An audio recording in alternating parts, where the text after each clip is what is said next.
What's up, Space Pirates?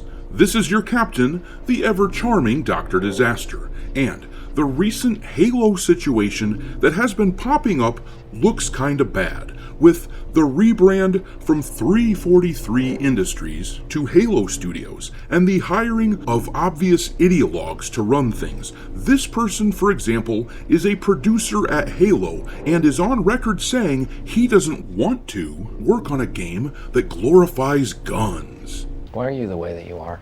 Honestly, every time I try to do something fun or exciting, you make it not that way. And then this person here is now the chief of staff of Halo, complete with purple hair and pronouns in the bio, so you know damn well what this person's views are on just about anything without having to even ask. So, the rebrand isn't going to fix anything with Halo, it's still going to remain joyless corporate slop. And one former employee is even calling the studio a creatively limiting cancer, which is about the most damning thing a former employee can say in this industry. That's not good news.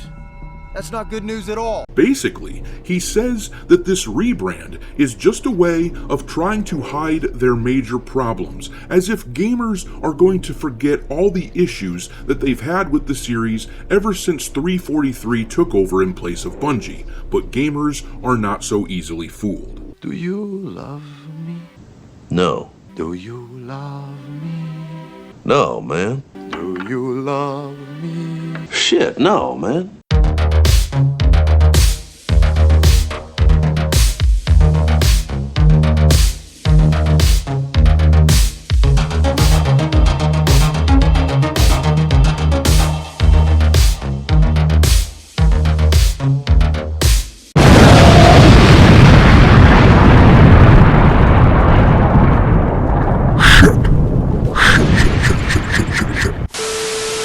Alright, me hearties, make sure you like this video and subscribe to the channel if you haven't already, and also, don't forget to follow me on Twitter, where I keep a list of woke and DEI infected games pinned to the account at all times for your reference. My handle on the platform is Dr. Disaster 1.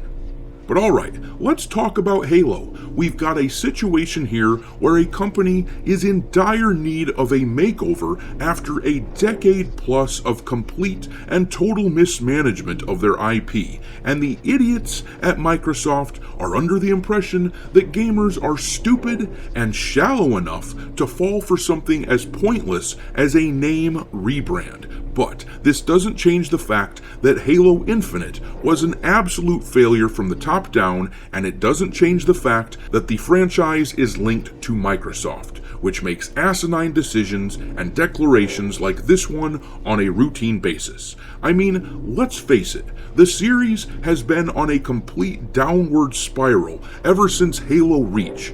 Halo 4, Halo 5, and Halo Infinite have all been significant downgrades in the series. Basically, to me, they never felt like Halo. I played Part 4 for a bit, but it just never recaptured the feelings that I got playing Part 3 or Reach. The move from Bungie was a significant downgrade. And now you can see glimpses of why that is. This sounds like a very corporate studio. A former veteran animator at the company recently shared what he thought about this rebrand on LinkedIn, and this article really does a nice job summarizing what he had to say. The article says, Will Waltz, a seasoned developer who has spent over 12 years working as 343 Industries senior R&D animator and someone who definitely knows a thing or two about the studio's inner workings, was among the skeptics, taking to social media shortly after the announcements were made to point out that not everything is sunshine and rainbows at the newly renamed Halo Studios, and criticize what he and many others perceive as the company's main problem, its leadership. In his posts shared over on LinkedIn, Waltz stated that despite the rebranding, he would not recommend working for Halo Studios, comparing the move to Comcast, now calling themselves Xfinity, a change in name without any real impact.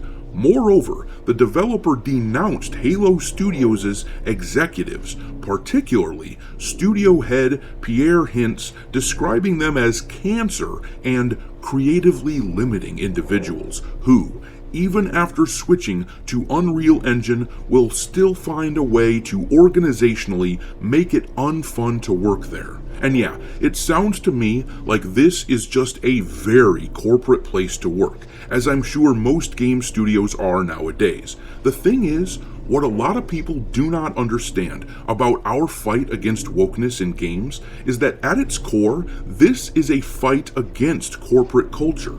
Now, I know a lot of progressives out there are going to start shrieking and howling, getting very frustrated to hear me say that. They like to think of themselves as being the anti-corporate ones. They like to talk a big game, clapping like seals as progressive politicians drone on and on about taxation and rich people paying their fair share in taxes. But think about this. That is just lip service. They say stuff like that and then completely support corporate culture, which is what this woke and DEI shit really is. It comes from the HR offices of out-of-touch corporations, and it stifles creativity, puts people in boxes, and makes the world unfun. These corporations only embrace wokeness because they are under the impression that doing so, being inclusive, and making sure that everyone feels seen, they think that maximizes their profitability. But what they fail to understand is just how much this attitude, where they constantly focus on immutable characteristics as opposed to things like story and gameplay, they fail to understand how bad that is for creative people. It is absolutely a toxic cancer, and it is the primary reason our entertainment has gone down the shitter the past several years. And you know, we get upset at the window dressing that we see at studios like 343, or Halo now, or whatever I'm supposed to call it.